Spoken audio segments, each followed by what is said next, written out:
Bonjour à toutes et à tous et bienvenue à ce webinaire Les Affaires présenté par notre partenaire Novipro, intitulé Du bureau à la maison, assurer la continuité des affaires de votre organisation. Mon nom est Nassima Benasser, je suis gestionnaire de contenu pour les événements Les Affaires. Tout d'abord, voici quelques indications pour le bon déroulement du webinaire. Si vous souhaitez poser une question en privé durant la présentation, vous pouvez le faire en écrivant dans le coin en bas à droite de votre écran. Nous répondrons à quelques-unes d'entre elles au terme de la présentation. De plus, je vous invite à bien vouloir remplir le sondage au moment de quitter le webinaire. Il vous suffira de cliquer sur le lien qui s'affichera à l'écran. Enfin, vous pourrez revoir ce webinaire en différé dès demain. Un lien vous sera envoyé par courriel. Le webinaire de ce midi vous permettra, entre autres, de vous démontrer les avantages du cloud quant à la gestion du changement et l'agilité de vos employés, de vous sensibiliser aux multiples bénéfices de celui-ci dans un contexte de télétravail, et enfin, de vous familiariser avec la flexibilité, la performance et la sécurité de ce cloud. Pour en parler, je vous présente nos deux experts. Joël Simon, vous êtes une spécialiste des TI depuis plus de 10 ans. Vous savez aligner les besoins d'affaires de vos clients à leurs besoins techniques. Vous avez une compréhension globale de ce qu'est une infrastructure TI, des défis qui incombent pour les entreprises, des enjeux de la relation entre le client, le revendeur et le manufacturier. Joël Jean Denoyer, vous êtes responsable de la pratique protection de données et de l'offre de services chez eSpace, la plateforme d'affaires infonuagique du groupe Novipro. Vous aidez les entreprises à protéger leurs données face aux cyberattaques. Avec plus de 20 ans d'expérience à votre actif dans le domaine des TI, vous possédez une expertise étendue dans l'évaluation des besoins d'affaires. Mesdames, Messieurs, c'est à vous. Alors, merci beaucoup. Mon nom est Jean Denoyer, comme ça t'est présenté. Aujourd'hui, on va vous entretenir rapidement, qui est Novipro, qu'est-ce qu'on fait et puis dans quelles sont les sphères qu'on opère. Aussi, Joël va vous présenter un peu le nouveau normal de ce qu'on vit aujourd'hui, et puis qu'est-ce qui fait qu'on peut améliorer nos environnements avec le travail à la maison. Et puis aussi, on va parler, elle va nous entretenir sur la réalité du télétravail. Beaucoup de gens ont comme démarré des projets de télétravail, naturellement par la force des choses, mais aussi on va regarder un peu là, quels sont les enjeux et puis comment est-ce qu'on peut adresser tout ça. On va regarder aussi les outils et puis on va conclure avec une période de questions qu'on va pouvoir discuter ensemble. Sur ce, le groupe Novipro, dans le fond, on est trois organisations, trois divisions qui travaillent ensemble depuis déjà 27 ans.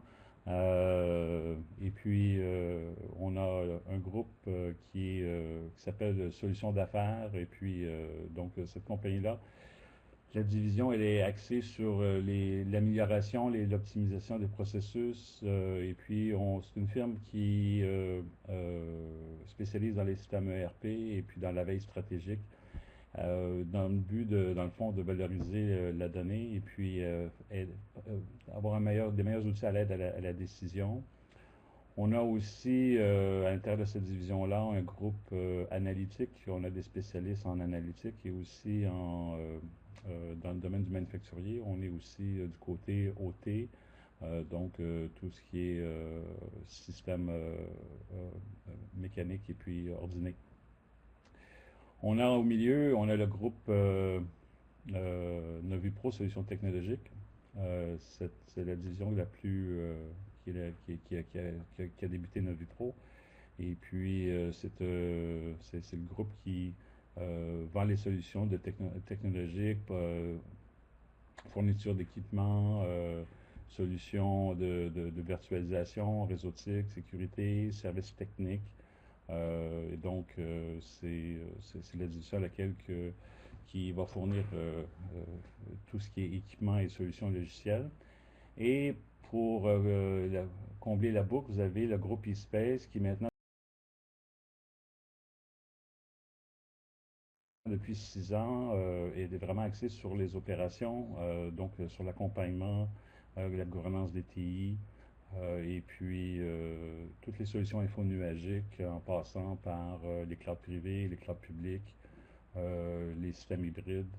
Et puis, naturellement, on fait beaucoup d'hébergements en système ERP, système CRM, Et puis, on a une spécialisation en multiplateforme, que ce soit des systèmes Unix, Linux, Windows, de différentes solutions. Et puis, on a aussi une offre cloud public qui est axée autour de Microsoft et IBM aussi. Donc, on a des partenaires au niveau de solutions cloud public. Donc, dans un contexte où quand on crée une synergie entre les trois groupes, on retrouve en fait le groupe de solutions d'affaires qui est vraiment va axer sur la gouvernance, les réorientations, le conseil. S'il y a des acquisitions à faire et de l'installation technique, ça va être le groupe de solutions technologiques et c'est son groupe technique qui va intervenir. Et puis, tout ce qui est opération, naturellement, ça va être le groupe ISPES qui va faire ça.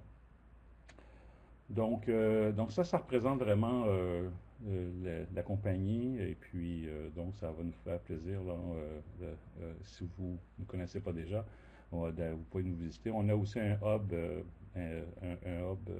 sur Internet qui est assez intéressant au niveau de l'information. Alors, vous pourrez trouver et puis expérimenter un peu plus là, notre organisation. Sur ça, je vais passer la parole à Joël pour nous présenter la prochaine étape. Alors, oui, le nouveau normal. Alors, depuis les dernières années, on remarque que les travailleurs souhaitent pouvoir travailler autrement. Puis ça fait déjà un bout de temps là, que c'est comme ça. C'est-à-dire que les gens souhaitent accéder à certains services de l'organisation à partir de leur appareil personnel, par exemple. Les gens vont vouloir accéder à leur agenda sur leur téléphone pour pouvoir prendre un rendez-vous alors qu'ils sont en déplacement ou accéder au courriel sur un appareil mobile pour pouvoir réagir vite si jamais il y a une urgence. Les gens veulent aussi de plus en plus accéder à leurs données et à leurs applications pour pouvoir travailler de n'importe où. Ce qu'on remarque, c'est que le travail est devenu une activité plus qu'un lieu comme c'était avant. L'employé qui a un ordinateur de table au bureau va parfois vouloir se connecter de la maison, pour éviter des allers-retours. Un jour où il y a un rendez-vous en plein milieu de la journée, par exemple. Ou des fois, on a une idée de modification à faire dans un document alors qu'on n'a pas nos outils de bureau sous la main puis on souhaite se dépanner avec notre ordinateur personnel. Donc ça, c'est tous des nouveaux besoins. Puis l'employeur se retrouve avec des gens qui, bon, d'un côté demandent des choses, puis de l'autre côté, s'il leur donne pas ces outils-là, ben ils s'exposent au shadow IT. Le shadow IT, en réalité, c'est l'utilisation de services qui sont pas autorisés par l'organisation, par les employés. Donc ça vient avec son lot de défis parce que comment, comme responsable TI, est-ce qu'on peut assurer la sécurité de ces données-là si on ignore même leur existence? Donc tous ces besoins-là qui sont exprimés par les travailleurs, ça entraîne des nouveaux défis parce que tout ce qui est services qui sont locaux sur les serveurs de l'organisation se trouve à l'intérieur du réseau de l'entreprise. Donc, pour y accéder, ça prend une connexion VPN. Puis là, quand on ouvre cette connexion-là, c'est une belle porte ouverte sur l'ensemble du réseau. Donc, comment est-ce qu'on fait pour s'assurer que les appareils à qui on permet d'entrer sont propres puis ne seront pas un vecteur de contamination? Parce qu'un ordinateur qui est porteur d'un virus va pouvoir venir contaminer le réseau quand on lui permet l'accès en VPN. Puis, comment est-ce qu'on va faire aussi pour assurer la sécurité des données qui se trouvent sur des postes qui appartiennent pas à l'organisation? Parce qu'une fois qu'on permet cet échange-là, des fichiers qui appartiennent à l'organisation peuvent se retrouver sur les postes personnels des gens. Donc, on n'a aucune garantie qu'ils vont être détruits correctement, qu'ils ne seront pas exposés, tout ça. Donc, pour répondre à ces nouvelles tendances-là, le marché a répondu avec différentes solutions, comme par exemple des clients VPN pour des appareils mobiles, des solutions de Mobile Device Management, du MDM, qui permettent de faire la gestion des appareils mobiles, des solutions de NAC pour contrôler qui accède au réseau. Mais par rapport à ça, bon, la réponse du marché, là, la réalité, c'est que les organisations sont pas toutes prêtes à faire face à une demande grandissante du télétravail, parce que l'intégration de ces solutions-là, comme le MDM, le NAC par exemple, c'est des solutions qui sont quand même coûteuses, qui demandent des efforts de mise en place, puis il faut les opérer après, puis ça entraîne une complexité supplémentaire dans l'environnement du client. Donc, pour justifier ces frais-là, qu'ils soient directs ou indirects, il faut que ça réponde à un besoin d'affaires et non pas simplement au désir des employés de pouvoir travailler autrement. Donc, ce qu'on a remarqué, en fait, c'est que depuis le début de la pandémie, depuis mars dernier, la crise a accéléré cette adoption-là du nouveau normal.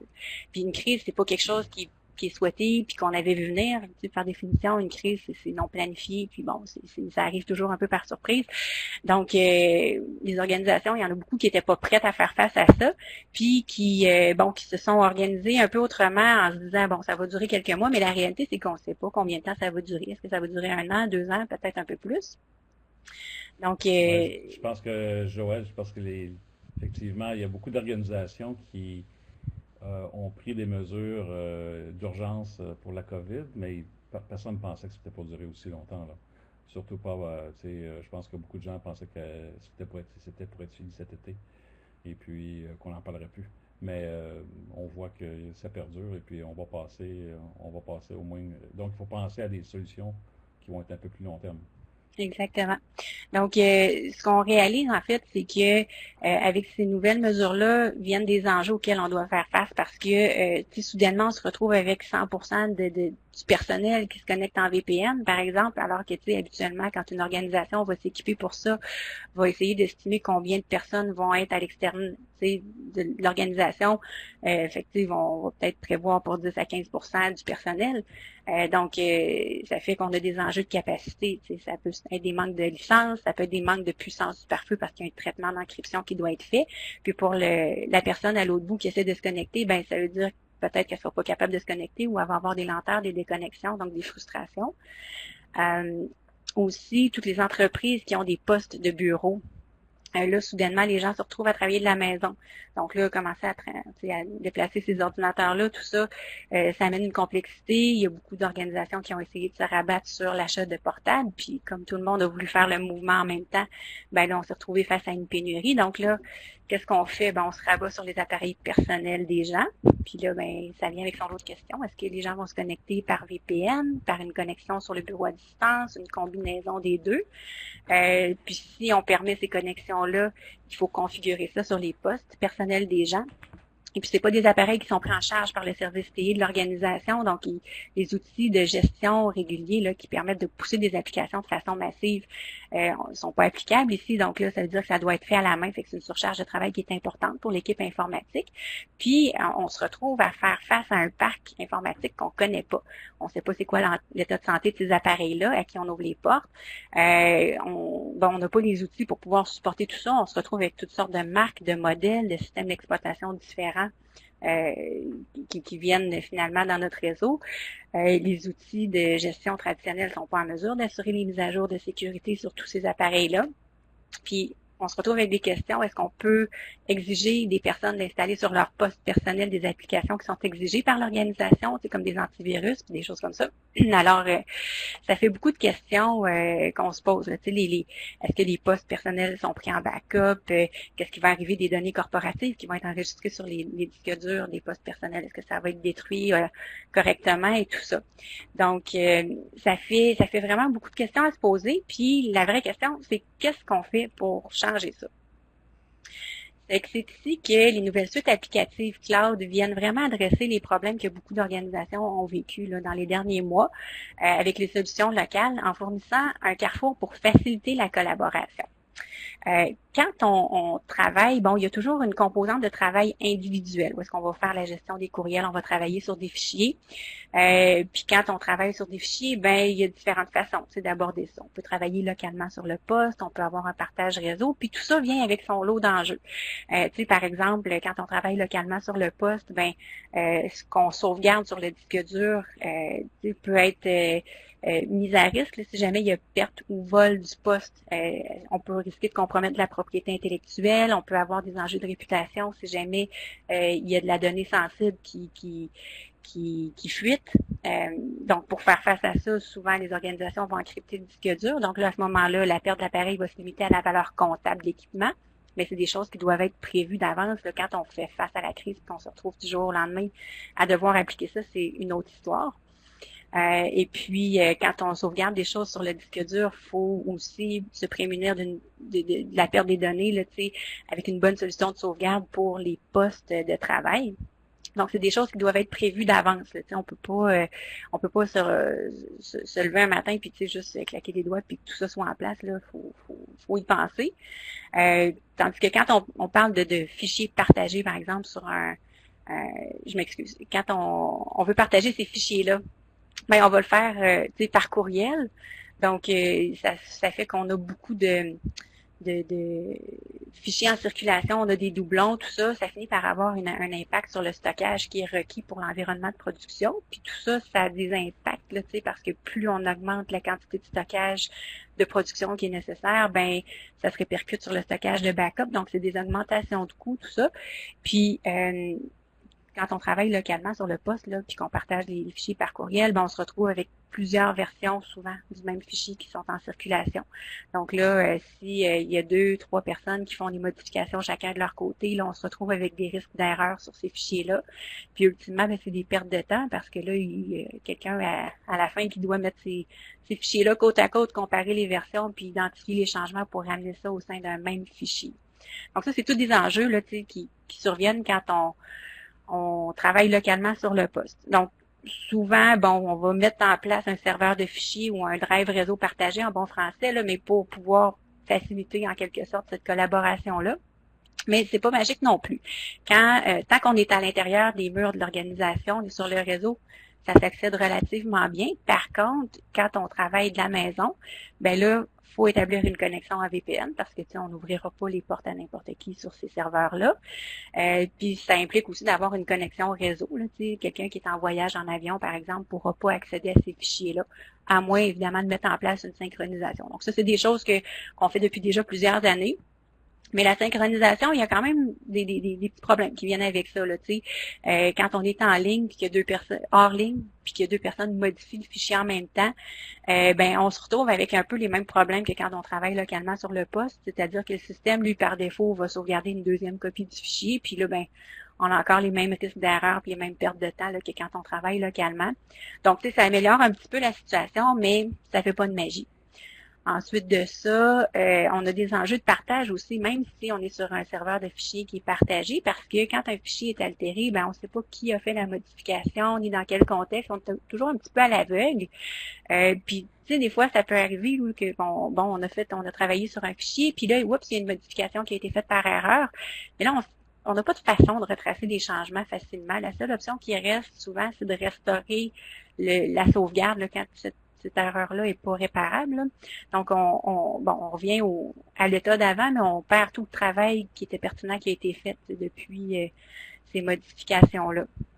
Puis finalement, sur les partages de fichiers, ben on a encore des enjeux de sécurité aussi parce que on va mettre des règles de sécurité, des règles d'accès. Ça va être fait par les administrateurs de système. Fait que ça va être fait quand le serveur va être mis en place, mais une fois que c'est en place, après ça, c'est rare que les gens vont vraiment aller dire, OK, on va faire des modifications pour permettre à ce groupe-là ou pas à ce groupe-là. Une fois que c'est là, puis souvent ça reste comme ça.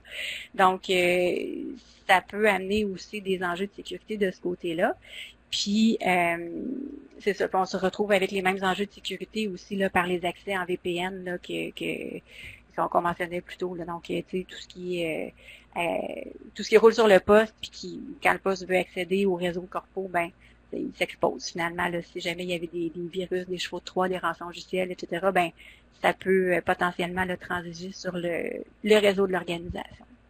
Donc, c'est là que les off-cloud viennent vraiment permettre de travailler autrement avec des services comme des OneDrive, des Google Drive, des Dropbox, qui vont permettre d'aller chercher le meilleur des deux mondes. C'est-à-dire que avec ces services-là, la copie principale du fichier se trouve à être dans le cloud. Fait que c'est possible, peu importe où on se trouve, en autant qu'on ait du réseau. Puis là, c'est plus nécessaire d'être en VPN parce que en dessous de ces services-là, c'est des protocoles web qui sont là. Donc, il y a une authentification qui est faite, il y a une encryption, puis il y a une sécurité qui est là, puis le VPN n'est plus nécessaire.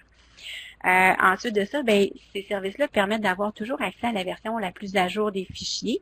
Puis, c'est possible, là, même si c'est des espaces qui sont faits pour un travail qui est plus personnel, plus individuel, de permettre la collaboration à d'autres personnes là, de façon ponctuelle pour des consultations, des modifications sur des fichiers, des choses comme ça. Ensuite de ça, ces services-là vont donner beaucoup de souplesse dans les règles de partage. C'est-à-dire que l'organisation peut fixer les paramètres généraux, là, en deçà desquels elle veut pas que les gens aillent. Puis, à l'intérieur de ces paramètres-là, les individus peuvent aller fixer des paramètres plus granulaires. C'est-à-dire que si, par exemple, l'organisation décide de permettre de collaborer avec des utilisateurs qui sont externes à l'organisation, parfait, mais la personne qui va partager un fichier peut décider, par exemple, de donner l'accès à son partenaire d'affaires pour une période de 48 heures, par exemple. Donc, on vient vraiment là, donner de la capacité aux gens de fixer des règles de sécurité. C'est des fichiers qui sont accessibles de façon native en étant connectés au réseau, mais il y a toujours des cas où on peut avoir besoin d'avoir une copie locale sur le poste. Là, on a des grands trajets, des grands déplacements à faire en voiture, on n'aura pas d'accès au réseau, des choses comme ça. Alors, quand on sait qu'on aura une connexion limitée, ben on peut activer une synchronisation. Puis là, c'est une synchronisation qui est plus avancée que ce qu'on avait là sur les bons vieux serveurs de fichiers. Donc, le système est capable de savoir qu'est-ce qui a été modifié, puis quand, puis de fusionner finalement là, des modifications qui auraient pu avoir été faites sur le même fichier à différents moments. Du côté sécurité, ben c'est bénéfique parce que comme on est derrière des protocoles web, tout ce qui pourrait rouler sur l'ordinateur de la personne, s'il y a une infection ou un virus ou quelque chose comme ça, pourra pas être propagé sur le service de fichiers cloud parce qu'il y a comme ce qu'on appelle un air gap, là, mais c'est-à-dire que on vient vraiment créer une distance là, entre l'ordinateur puis le fichier, la copie qui est stockée dans le cloud. Puis de façon native, ces services-là ont des fonctionnalités de versionnage, ce qu'on retrouvait autrefois dans les systèmes de GED, de gestion documentaire, là, qui étaient assez coûteux puis assez complexes à mettre en place, sont là de façon native. Donc, sans rien faire de plus, juste en activant le service, on a accès au système de versionnage. Donc là, il n'y a plus d'histoire de sauvegarder version 1, 2, 3, 4, 5, puis avoir plusieurs versions du même document en circulation. À chaque fois qu'il y a une modification qui est faite au document puis que le document est enregistré, ben le système crée une nouvelle version, puis ça, c'est possible de retourner voir qu'est-ce qui a été changé, puis revenir à une version précédente là, sans perdre le travail qui a été fait jusqu'à présent.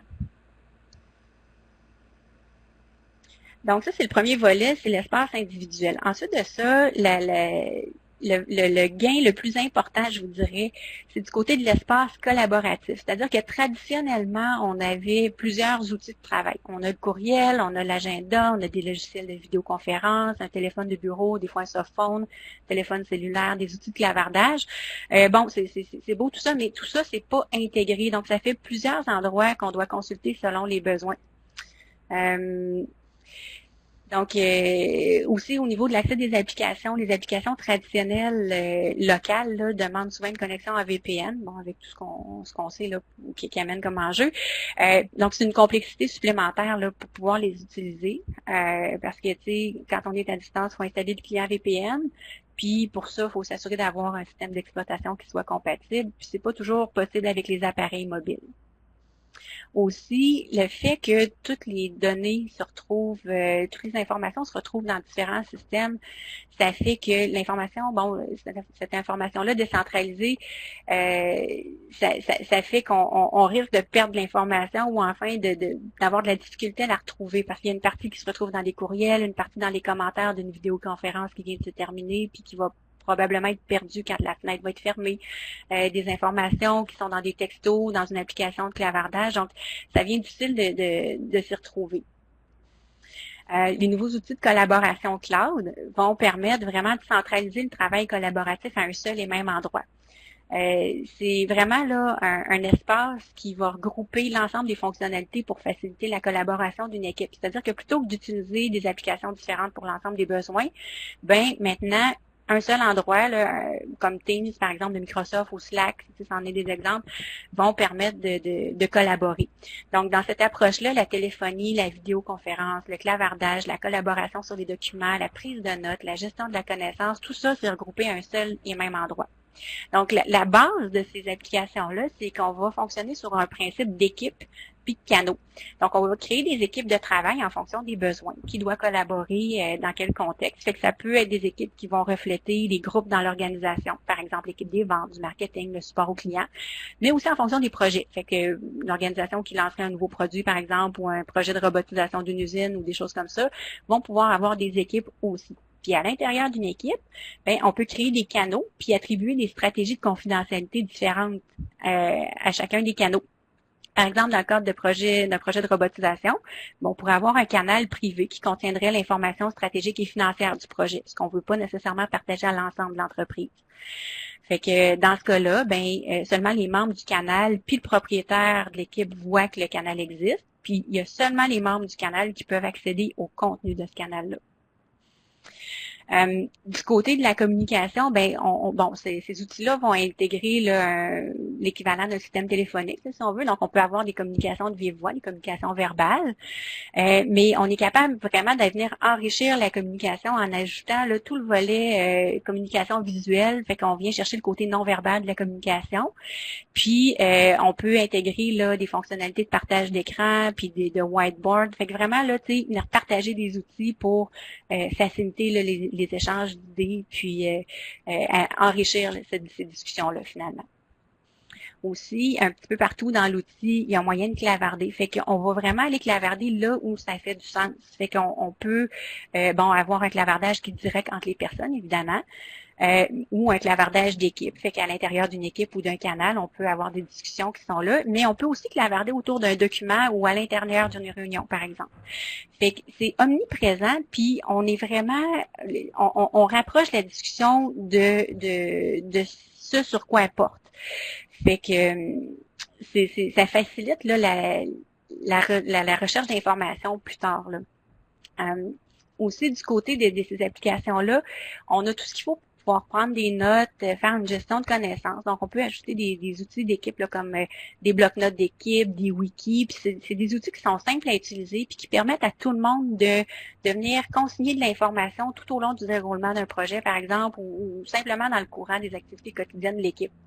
C'est des informations qui vont être accessibles à toute l'équipe, puis comme il y a des fonctionnalités de recherche puis d'indexation, ça fait qu'on est capable de les retrouver facilement par la suite quand on les recherche. Du côté de la collaboration sur les fichiers, toutes les applications de productivité, là, comme Word, Excel, PowerPoint, par exemple, supportent de façon native la collaboration dans les fichiers. Donc, il y a possibilité même pour plusieurs personnes d'éditer le même document en même temps. Puis, alors qu'on est à l'intérieur du document, là, on voit en temps réel qui est à quel endroit, puis fait quel changement. Donc, on peut vraiment là, venir travailler ensemble sans être forcément dans une réunion d'équipe. Puis quand on commence à utiliser ces outils-là pour vrai, on réalise vraiment qu'à défaut d'avoir mieux, on utilisait le courriel à des fins qui n'étaient pas ce à quoi c'était désigné. Fait qu'on se rend compte rapidement que le clavardage est beaucoup plus approprié pour les discussions de groupe parce que par courriel, quand il y a des discussions d'équipe ou des discussions de groupe, on a deux choix. Soit on supprime le courriel puis on perd la trace, ou soit on le classe, puis c'est pas long, mais ça finit par s'additionner. Si on veut retrouver l'information, on n'a pas bien le choix de le faire. Donc, en ajoutant ces bons outils-là au portfolio de l'organisation, ça permet de limiter l'utilisation des courriels. Puis, on va se le dire, pour beaucoup de gens, la gestion des courriels, c'est de plus en plus lourd. Puis, ça devient difficile de retrouver ce qu'on cherche, puis même d'y voir clair, parce que, quand la boîte de réception devient pleine, à chaque fois qu'on recherche quelque chose, il faut faire une recherche, puis, ça s'ajoute là au reste. Donc, d'utiliser ces applications-là, on vient vraiment limiter la circulation des courriels qui sont en réalité des communications d'équipe. Ensuite de ça, les partages de fichiers vont permettre d'éviter la circulation de plusieurs versions d'un même document. Donc, on peut partager un fichier dans une équipe, puis tout le monde travaille sur le même document. On n'a plus besoin de gérer le versionnage dans la nomenclature. On peut suivre les commentaires à même le fichier, donc dans le document. Donc là, on évite les 2 ou 3 versions en circulation, puis on est capable d'interpeller des collègues à l'intérieur du document pour vraiment amener l'attention là sur des points très spécifiques. Mais on peut aussi amener l'attention des collègues sur le document lui-même. Des fois, on fait face à un nouveau cas, puis là, on peut venir attirer l'attention des gens, puis dire, OK, on avait fait un projet qui était similaire dans le passé, puis voici le rapport. Donc, on vient vraiment là se donner des outils de plus. Dans les applications comme Teams, il y a aussi tout le concept de notification, c'est-à-dire que ce sur quoi on est interpellé, on va recevoir une petite notification, donc on voit un petit point rouge, puis on est capable d'aller faire le tour de ce qui nous concerne. Donc, que ce soit quand des personnes attirent notre attention sur un document, il y a des modifications qui sont faites sur nos choses, il y a un clavardage, mais tout est au même endroit. Également, il y a le concept d'automatisation qui est intégré à ces outils-là. C'est-à-dire que c'est possible d'ajouter des workflows, puis ce qui est bien, c'est que c'est pas nécessaire d'être un programmeur pour ça. C'est des interfaces qui sont très visuelles. Donc, on va pouvoir venir automatiser les processus, toutes les tâches qui sont répétitives, là, que ce soit pour la création de certains documents, pour leur validation, par exemple. Puis, par exemple, on pourrait automatiser l'envoi d'un message d'équipe dans Teams quand une tâche est marquée complétée dans l'application de gestion de projet, par exemple, ou envoyer un courriel à l'équipe de direction quand un document a été approuvé ou signé par un client. Donc, c'est des petites choses là qui font que c'est pris en charge automatiquement là, sans que personne n'ait besoin d'intervenir. Ensuite de ça, il y a tout le concept de suivi des activités. Donc, ces outils-là, comme Teams, offrent une sorte de fil d'actualité des activités qui ont eu lieu dans l'équipe. Ça permet d'avoir une vue d'ensemble de tous les événements qui se sont déroulés, puis de retrouver facilement l'information qu'on cherche, surtout quand on sait à peu près quand est-ce que ça a eu lieu ou qui en était à l'origine. Puis ça vient beaucoup faciliter aussi l'ajout d'une nouvelle personne à l'équipe parce qu'elle peut suivre le fil des activités, puis se faire une idée de ce qui s'est passé jusqu'à présent. Donc, ça permet vraiment à la personne de se plonger dans le dossier tout en limitant le temps de transfert de connaissances de personne à personne. Fait que la personne, on va vraiment prendre le temps en un à un pour vraiment venir focusser sur les choses qui sont un petit peu moins claires, mais tout ce qui était retrouvable là, finalement dans le fil des activités va pouvoir être fait là, par une personne seule. Ensuite de ça, on facilite aussi l'accès aux applications avec ces services-là parce que on est basé beaucoup sur le web, puis c'est des applications qui sont disponibles sur plein de plateformes. Donc, on peut se connecter directement là, à partir du navigateur Internet ou qu'on soit sur Windows, Mac, iOS, Android. Les applications existent, donc il suffit de connecter notre compte, puis on est prêt à travailler. Puis on est évidemment capable de travailler en mode hors ligne aussi, là. Puis, du côté sécurité, comme la personne qui crée l'équipe peut déterminer d'emblée qui va y avoir accès et avec quel type de droit, on vient démocratiser la sécurité là, au sein de l'organisation. Du côté de la vidéoconférence aussi, il y a des gains intéressants là, du côté de la sécurité, c'est-à-dire que si vous parlez avec des spécialistes de sécurité, ils vont vous dire que pour les hackers, toute information sur une victime potentielle est intéressante. Fait que le visuel en arrière-plan d'une vidéoconférence, pourrait permettre de personnaliser des courriels de phishing, par exemple, avec des courriels en lien avec les intérêts de la personne. Donc, mieux le pirate connaît la victime, mieux c'est. Fait qu'on peut venir se prémunir de ça aussi. Et puis, du côté sécurité aussi des données, quand on a des documents, là, on va vouloir évidemment les prendre en backup, mais comme tout se fait dans le cloud, on peut le faire au niveau vraiment du service cloud, le backup. Donc, les bonnes applications de backup, là, la plupart sont compatibles maintenant. Donc, on n'a plus besoin de faire une gestion de la sauvegarde de chacun des postes de travail, là. On vient simplifier tout ça. Donc, le troisième volet de notre carrefour de collaboration, c'est vraiment l'accès aux applications puis aux données structurées. C'est-à-dire que il y a régulièrement dans les organisations des applications métiers qui vont faire appel à des bases de données, ce qu'on appelle les données structurées. Puis ça vient habituellement avec son lot de défis parce que c'est pas rare que ces applications-là vont avoir un client lourd qu'on installe sur le poste de travail puis qui va aller interroger une base de données qui est dans la salle des serveurs. Donc, tant qu'on est sur le réseau local de l'entreprise avec un bon réseau à gigabit, ça se passe bien. Mais quand on rajoute la composante Internet entre les deux, là, ça se complique. Donc, c'est pas rare là, que les applications aiment pas ça. On va vivre des lenteurs, des time-outs, des déconnexions, des erreurs. Fait que c'est souvent une source de frustration, là, plus qu'une source de productivité.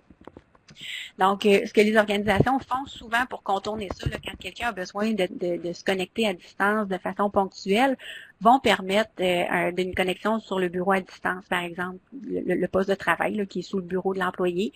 L'employé va pouvoir se connecter à distance sur cet ordinateur-là, mais ça reste une solution qui est très, très temporaire parce que il y a toujours des situations qui peuvent obliger les gens à aller redémarrer leur poste. C'est-à-dire que s'il y a une panne d'électricité, par exemple, le poste ne redémarrera pas tout seul, il va falloir que quelqu'un se déplace. Ça peut arriver après des mises à jour aussi. Donc, on n'est pas dans une situation idéale.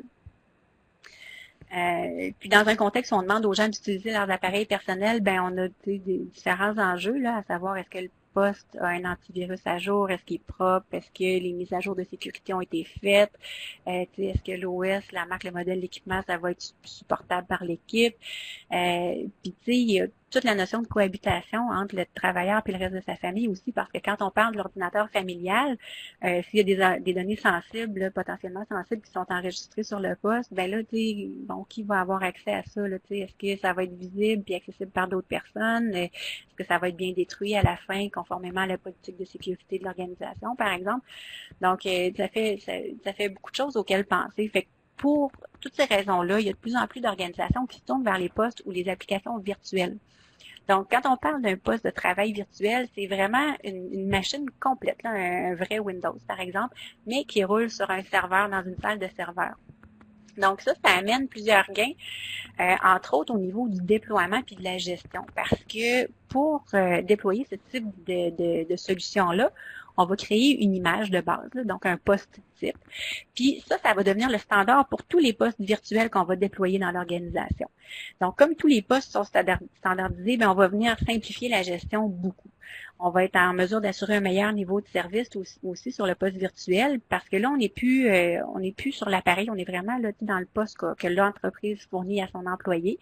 Donc, on est en mesure de garantir un niveau de service, par exemple, sur le Windows qu'on fournit, mais l'ordinateur personnel, on peut quand même assister l'employé, mais ça va être un meilleur effort. Donc, il y a possibilité aussi de jouer là, sur d'aller chercher de la souplesse là, par rapport au niveau de service qu'on va fournir comme organisation. Aussi, au niveau du poste virtuel, l'organisation possède les droits sur le poste virtuel. Donc, celui-là, le poste va être assujetti aux règles de sécurité puis de gouvernance de l'organisation. Fait que, ça va suivre les règles de mise à jour, de backup, puis tout ça. Puis, comme le poste roule dans le centre de données, l'application qui est installée sur le poste virtuel est à proximité de sa base de données, dans la mesure où ils sont dans le même centre de données, évidemment. Mais on vient de résoudre des enjeux qui sont liés à la latence du réseau par cette stratégie-là. Donc, c'est des solutions là pour lesquelles il existe plusieurs types de déploiement. Chaque type de déploiement a ses forces et ses faiblesses, puis des structures de coûts qui peuvent varier beaucoup. Fait que là-dessus, ça vaut la peine de se faire bien conseiller là, quand on met en place une solution de type poste virtuel. Puis, une chose qui est intéressante, puis que peu d'organisations savent, c'est que il y a des suites applicatives comme Microsoft 365, par exemple, qui comprennent des postes virtuels. Fait qu'il y a des organisations qui ont accès à ça déjà, qui payent pour ça, puis qui sont même pas au courant qu'ils ont accès à ça. Alors, je vais passer la parole à Jean. Merci, Joëlle. Bon, alors, à partir du moment que les organisations ont pris la décision d'implanter un environnement de télétravail, il y a puis de créer un ensemble un environnement de collaboration complet. On sait qu'il y a beaucoup d'organisations qui ont fait déjà, parce que soyons honnêtes, là, la plupart des organisations utilisent des produits Microsoft aujourd'hui comme outil de travail. Donc, ils vont se retrouver avec, comme on disait tantôt, l'espace réel, on utilise le courriel pour communiquer. Plusieurs utilisent, avec ou sans permission de la corporation, les OneDrive. Ils vont aussi, certains, on a vu beaucoup d'organisations commencer à utiliser Teams. Puis quand je parle de Teams ici, là, je parle de l'application qu'on voit ici. Là, c'est l'espace collaboratif où on peut faire de la vidéoconférence, on peut organiser le travail par équipe, on peut faire du chat. On peut s'appeler entre nous sans être obligé d'avoir un système de voix sur IP dédié, donc c'est une communication intégrée.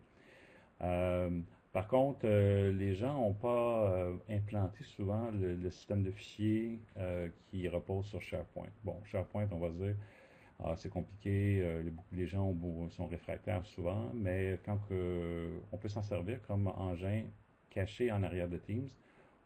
Quand c'est utilisé à travers cette interface-là. Donc, quand vous organisez votre espace de travail par équipe, donc on disait tantôt, toutes les communications de type OneNote, les présentations, les documents Word ou Excel, vont toutes être conservés à l'intérieur de votre équipe.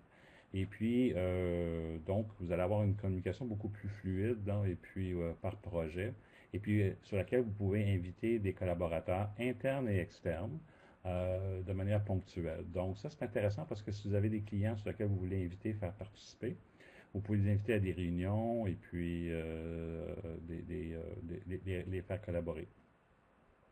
Ensuite, on a tout ce qui est le travail, en fait, de VPN, quand on parle de structure applicative, où on peut travailler aussi dans Azure, par exemple. On va parler tantôt, j'ai un autre slide là, qui parle des produits de Google aussi, pour ceux qui sont intéressés par ces produits-là.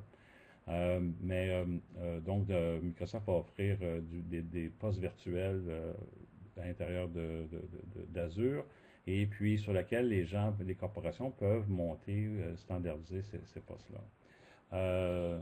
Donc, au fur et à mesure que les organisations vont pouvoir se structurer, puis, étant donné qu'on a parlé tantôt beaucoup de synchronisation, travail, capable de travailler en mode déconnecté, quoique c'est très possible, puis je pense qu'aujourd'hui, on peut avoir de l'accès Internet presque partout, hein, soyons honnêtes, hein, aujourd'hui, il n'y a à peu près pas d'endroit où on n'a pas accès. Donc, ça nous permet d'avoir un travail 100% en ligne, mais avec une expérience locale. Ce que je veux dire par là, c'est que quand vous allez ouvrir votre document Word, il va quand même être localisé sur votre système de collaboration, mais pour vous, c'est comme s'il était local. Puis ça, c'est les protocoles de web qui vont intervenir. Et puis, ça vous donne en même temps aussi une protection contre les rançongiciels, les ransomware, parce qu'ils ne sont pas capables d'aller interfacer avec ces protocoles-là. Si vous synchronisez, quoique c'est possible de synchroniser localement les fichiers puis de les mettre en mode déconnecté, en termes de gouvernance, ce qu'on recommande usuellement, c'est de travailler en mode web de manière continue. Donc, ça va vous permettre les versions, naturellement, comme on a mentionné, quand Joël mentionnait, on parlait de versionnement de documents. On peut savoir qui les a modifiés, quand est-ce qu'ils ont été modifiés, et on peut retourner dans une ancienne version facilement. Et ça, c'est aussi vrai là, pour toutes les suites, là, que ce soit à l'intérieur de cette suite-là, ou même des documents qui sont dans votre OneDrive.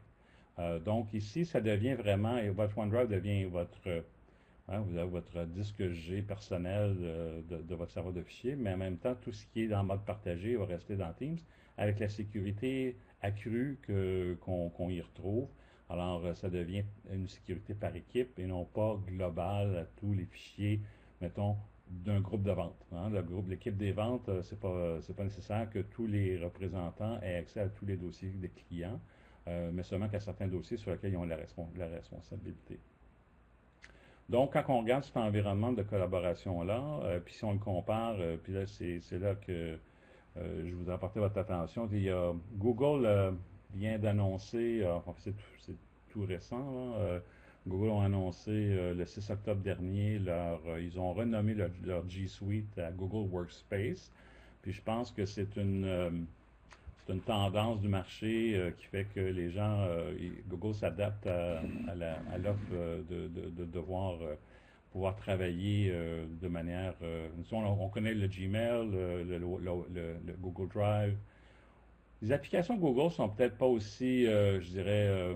il y a possibilité d'échanger et de collaborer avec les suites Microsoft. Il y a quand même certaines limitations. Mais quand même, il y a beaucoup de gens quand même qui les utilisent. Puis là, ils ont introduit une expérience similaire à Microsoft Teams avec ce qu'on appelle Meet ou Chat, qui était anciennement Hangout, c'est pour ceux qui connaissent. Ils ont aussi leur équivalent pour faire des sites, des micro-sites un peu à la SharePoint qui s'appelle Sites. Et puis naturellement, vous avez aussi Google Cloud avec aussi l'offre de virtualisation qui existe chez Google. Donc, que ce soit Microsoft, que ce soit Google, et puis un joueur moins connu, mais que, en fait, tout le monde connaît, mais que personne ne sait, c'est que c'est Facebook. Hein. Facebook, tout le monde, vraiment beaucoup de gens ont Facebook, personne de manière personnelle, mais Facebook ont aussi un produit qui s'appelle Workplace, qui permet de faire du travail collaboratif, un peu à la Teams et puis à le système de Room de Google. Donc, ils appellent ça Workplace et puis ça, c'est disponible là, chez Facebook. Alors, eux, Facebook ont une approche un petit peu différente.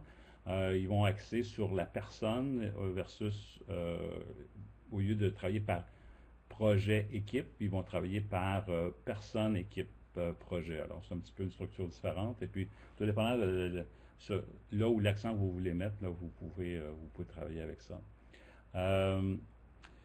Donc, aussi, l'autre aspect qui est important, c'est que quand on permet des gens de travailler à la maison, mais ça amène aussi un défi ou un questionnement, comment je vais gérer les postes de travail. Donc, je vais prendre l'exemple de Microsoft ici, là, qui est Microsoft Intune, qui permet, dans le fond, si vous avez un système traditionnel de gestion de dispositifs, vous allez vous retrouver avec des outils qui vont obliger vos utilisateurs à se connecter au VPN sur une base régulière et aussi de manière prolongée. Très difficile de contrôler que tout le monde va le faire de manière systématique. Tandis que si vous migrez sur des outils de gestion comme Intune, là, vous pouvez contrôler l'expérience utilisateur, vous pouvez contrôler les appareils, que ce soit des ordinateurs, Macintosh ou Windows, vous avez les différents appareils, les mobiles, et puis vous avez aussi les accès applicatifs qui sont à l'intérieur de ça. Puis vous avez aussi quelques fonctionnalités bénéfices que vous retrouvez dans ces dispositifs-là parce que vous avez un contrôle au niveau de l'accès. Vous pouvez faire de l'encryption de l'appareil. S'il est perdu, on peut faire ce qu'on appelle, entre guillemets, un remote wipe. Ça veut dire qu'on peut l'effacer, le service TI peut l'effacer complètement. On peut faire un verrouillage aussi, un cryptage, comme je mentionnais. On peut aussi, naturellement, faire la gestion des mobiles et puis aussi instaurer des politiques de connexion. Par exemple, si vous permettez à un ordinateur personnel de la maison de se connecter, bien, il peut se connecter selon certaines conditions. Alors, alors ça, c'est des conditions puis des politiques que vous pouvez gérer à l'intérieur de ces environnements-là. Quand on regarde la famille Microsoft, on voit ici donc il y a comme plusieurs catégories. Je n'y toucherai pas toutes. On connaît facilement la famille des applications Microsoft Office, qu'on parle ici de Word, Excel, etc. Mais dans les suites, pour la grande majorité des suites qui sont incluses dans Microsoft, on retrouve aussi, puis ça c'est vrai aussi pour Google, là, on retrouve ces outils-là, les SharePoint, comme je mentionnais, au site de chez Google. On a aussi Teams ou Rooms qui vient de chez Google. Donc, on a ici Microsoft Teams. On a des outils d'aide à la gestion de projet. Bon, c'est pas on peut avoir Microsoft Project, pour ceux qui font de la gestion. Mais aussi, on peut faire des assignations de tâches. On peut faire aussi de la planification ponctuelle par projet. Tout ça, c'est attaché au projet. Chaque projet peut avoir ses propres to-do, ses propres planners individuels. Vous avez naturellement tout ce qui est la collaboration courriel. Et puis aussi, Microsoft apporte un aspect intéressant. Ils amènent aussi l'aspect voix donnée. Exemple, vous pouvez, dans une conférence, inviter des gens de l'extérieur par téléphone. Ils peuvent se joindre comme un système, donc ça peut remplacer ce qu'on appelle souvent le service de conférence belle là, que beaucoup de gens utilisent. Alors, vous organisez une rencontre et puis les gens vont avoir une invitation avec un numéro de téléphone pour se connecter avec un numéro de PIN. Et puis, vous pouvez aussi, à la limite, vous pourriez même aller jusqu'au remplacement complet du système téléphonique, avoir une expérience intégrée complète à l'intérieur de ça. Ça, c'est un différenciateur que Microsoft apporte, que Google, pour l'instant, n'a pas, puis ni Facebook peut prodiguer. La plupart des gens vont se retrouver, quand on parle de suite, chez Microsoft, ils ont renommé tout ce qui est Office par Microsoft maintenant. Moi j'aimais bien Office 365, maintenant Microsoft 365, ils ont comme ajouté certains services. Et puis, la plupart des gens vont être sur le plan standard, je dirais, où est-ce que vous avez votre suite standard. Mais vous voyez ici, vous avez déjà votre Teams qui est déjà intégré. Vous n'avez pas payé pour. Vous l'avez déjà. Vous avez déjà votre SharePoint Online, l'accès à OneDrive. Naturellement, vous avez le service de courriel avec les clients sur le poste de travail. Quand vous ajoutez la suite Premium, là, vous avez la gestion de tout ce qui est les devices, là. Donc, vous avez cette gestion-là. Vous avez les protections antivirus. Vous avez aussi la connexion qui sont pour les conditions. On appelle ça Conditional Access. C'est la capacité d'avoir une authentification double. Exemple, vous avez un mot de passe, puis vous recevez un code sur votre téléphone. Ça, c'est une des possibilités que vous avez quand vous faites du Conditional Access, entre autres. Et puis, pour les gens aussi ça ne doit pas en avoir beaucoup, mais pour les organisations qui auront encore des Windows 7 sur les postes de travail, où vous avez un rehaussement inclus à Windows 10. Donc, vous n'avez pas acheté une nouvelle licence pour faire un rehaussement de ces postes de travail-là. Naturellement, ça, c'est la suite, quand on appelle cette suite-là, c'est la suite pour les organisations de 300 employés et moins. Quand on va dans les compagnies qui ont pour plus de 300 employés, on va parler de la suite Enterprise, E3, E5, F3 pour les gens qui sont mobiles. Et puis là, on peut aller un peu plus à la carte, on peut faire des choix, et puis ils vont inclure beaucoup plus de services, entre autres, exemple, Threat Protection, qui vient inclus de base avec le E5, mais qui est en option dans le E3. Alors, on peut décider que je vais avec le E3, mais je vais juste mettre le Threat Protection. Threat Protection, entre autres, ça vous permet de faire de donner des services, exemple de protection d'antivirus. Ça va vous faire aussi de la protection sur les URL. Ça va aussi regarder tout ce qui est ça va faire la supervision des courriels qui sont pour l'hameçonnage, donc le phishing qu'on appelle en anglais. Donc ça, ce sont des fonctionnalités qui viennent avec Advanced Threat Protection et puis qui peuvent être outillées. Donc en résumé, je dirais en bref, donc quand on parle de nouveau normal, on va parler vraiment là, de la capacité de travailler à partir de la maison. Puis aussi, dans le fond, ça vous ouvre des horizons d'aller chercher des talents qui n'auraient peut-être pas considéré votre organisation parce que vous n'êtes pas proche, ils ne demeurent pas proches de votre bureau physique. Mais là, en permettant un télétravail complet, intégré, à ce moment-là, vous ouvrez les portes à une nouvelle opportunité. Les gens aussi qui sont curieux là, sur le télétravail, mais qui veulent aller plus loin aussi, qui veulent regarder l'aspect légal, l'aspect ressources humaines, etc. Le Conseil du patronat du Québec a publié un guide pratique là, sur l'implantation du télétravail en entreprise. Ça a été publié au mois de septembre. Alors, donc, c'est le Conseil du patronat du Québec. Ça, je trouve que c'est un excellent document à retrouver. Ensuite, je pense, Joël, il y avait tout l'aspect aussi outil de télétravail qu'on retrouve là. Et puis, naturellement, toutes les suites de logiciels qui vous donnent l'accès à ces outils-là. Alors, sur ce, ça complète la présentation qu'on avait pour vous. Oui, parfait. Merci beaucoup, Joël. Merci beaucoup, Jean, pour ce partage. Nous avons maintenant une dizaine de minutes pour répondre à vos questions. Alors, j'ai une première question de Monsieur Mario Rancourt qui vous demande que veut dire le sigle VPN?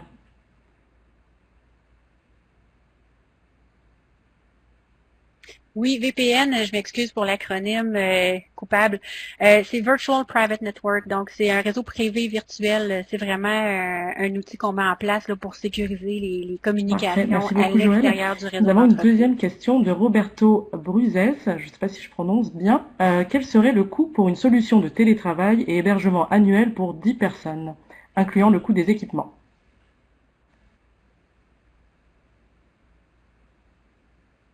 Oui, ben en fait, ça dépend d'où vous voulez aller, Roberto, mais tu sais, Jean présentait là, la suite basique, là, donc ça, on parle de 6,40 par personne par mois, donc ça représente moins de 1 000 $ par année. Puis si on compare là, avec la suite la plus complète là, de Office 365, de Microsoft 365, pardon, qui comprend également le poste de travail virtuel, là, on est autour de plus de 6 800 $ par année, plus les frais de mise en place, évidemment. Donc, ça dépend vraiment de ce que vous voulez mettre en place, le frais de mise en place. Je peux pas vous donner Ouais. d'estimation parce qu'il y a tellement de Ouais. variables, mais ça vous donne quand même un ordre de grandeur, là. Ouais. Vous voyez la suite complète, là, business, pour les employés, on parle de 25 par mois par employé. Donc, puis plus l'acquisition des équipements. Alors, Parfait. donc quand même, Merci beaucoup ça Jean. peut être assez Nous avons accessible une autre quand même. question de Louis Bédard qui vous demande: est-ce utile pour les organisations de 10 et moins?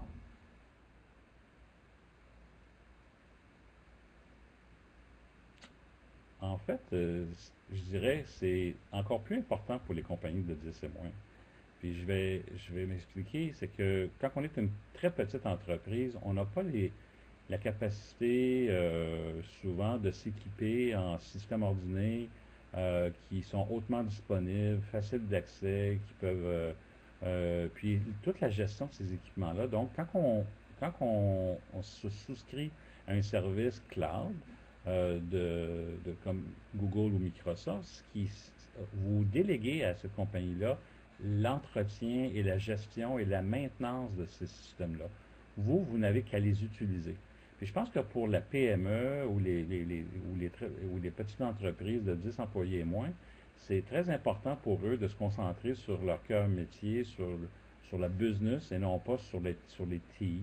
Alors, je pense que ça vient faciliter beaucoup euh, leur expérience. Et puis, je vais vous partager une expérience personnelle récente. J'avais un collègue qui était dans le domaine légal. Ils sont 5 collaborateurs dans l'organisation.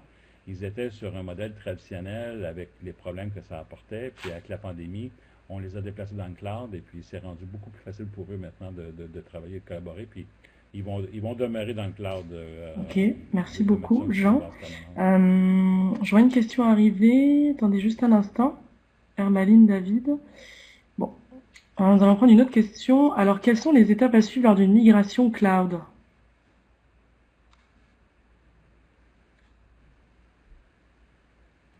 Euh, Moi, ce que je suggérais, c'est vraiment on peut faire une séance de travail. Habituellement, on fait une séance exploratoire d'une heure pour commencer à voir avec les gens. Ça, habituellement, c'est une session gratuite d'information.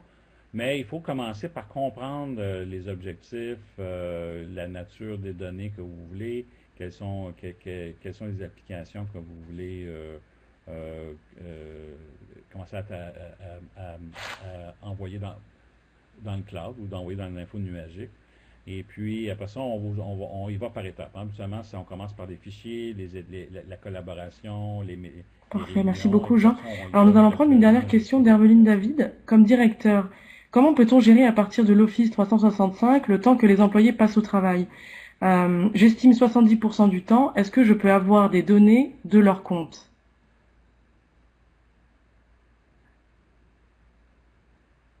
Oui, effectivement, il y a un service qui est disponible, entre autres, dans Office 365, qui s'appelle My Analytics, qui va nous donner de l'information là, concernant le temps passé au travail, le temps passé en réunion, en travail individuel et tout ça. Parfait. Donc oui, il y a une visibilité de ce côté-là.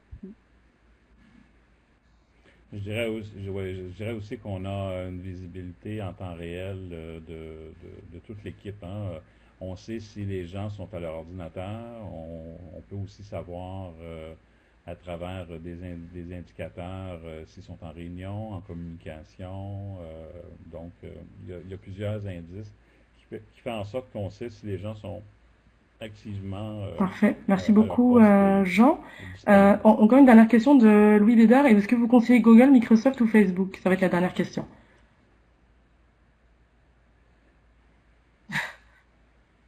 Ah bon, on est dans la religion là.